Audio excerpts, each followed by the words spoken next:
Climates, donc c'est une ONG de jeunes née en France mais maintenant internationale. On travaille sur beaucoup d'aspects du changement climatique.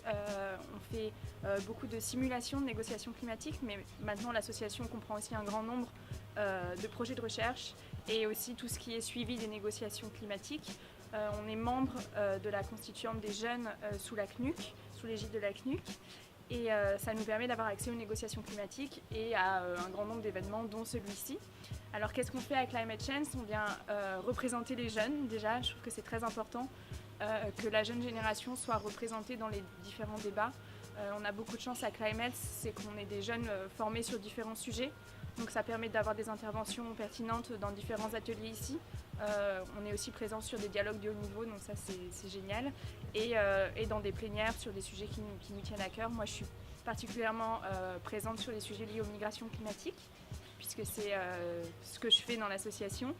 On a un projet qui s'appelle Youth on the Move et qui vise à regarder l'impact des migrations climatiques sur la jeune génération, mais aussi les solutions que ces jeunes peuvent apporter. Donc on est vraiment ici à Climate Change pour montrer que la jeune génération est mobilisée, a des choses à dire et aussi des solutions à apporter.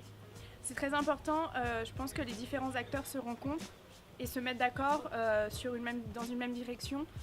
Nous on essaye vraiment de représenter les jeunes sur un grand nombre de sujets et de rencontrer le plus grand nombre d'acteurs possibles, très variés, que ce soit des institutions internationales, d'autres ONG qui travaillent sur différents sujets aussi, et puis aussi le secteur privé, pourquoi pas, pour voir un peu comment les synergies peuvent se créer.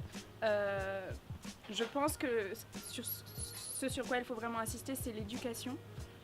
C'est quelque chose qui tient beaucoup à cœur aux ONG de jeunes en général qui travaillent sur le climat, et c'est quelque chose où nous on voit une vraie solution, dans le sens où les jeunes sont le plus concernés, mais tout le monde aussi a le droit à l'éducation.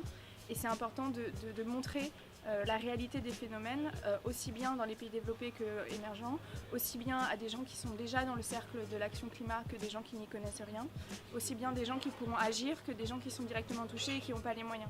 En fait, c'est très important de donner à chacun les chances de à la fois comprendre ce qui se passe, mais aussi développer leurs propres solutions.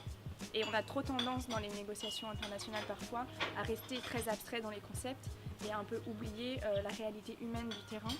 Et c'est quelque chose qu'on voit dans notre travail en lien avec des jeunes un peu de tous les pays, c'est que parfois les solutions que certains pensent être les bonnes ne sont pas forcément les bonnes dans un autre contexte culturel par exemple. Et certaines politiques mises en place peuvent parfois ignorer des dimensions culturelles ou sociétales que les décideurs internationaux ne voient pas forcément. Donc c'est très important de former, d'éduquer, d'apprendre aux gens qui sont directement concernés la réalité, la global picture du problème pour leur donner les moyens d'agir. Avoir une voix commune sur un grand nombre de sujets, le nombre de sujets maximum, à mon avis, c'est là où il y aura une force d'action et on pourra faire changer les choses.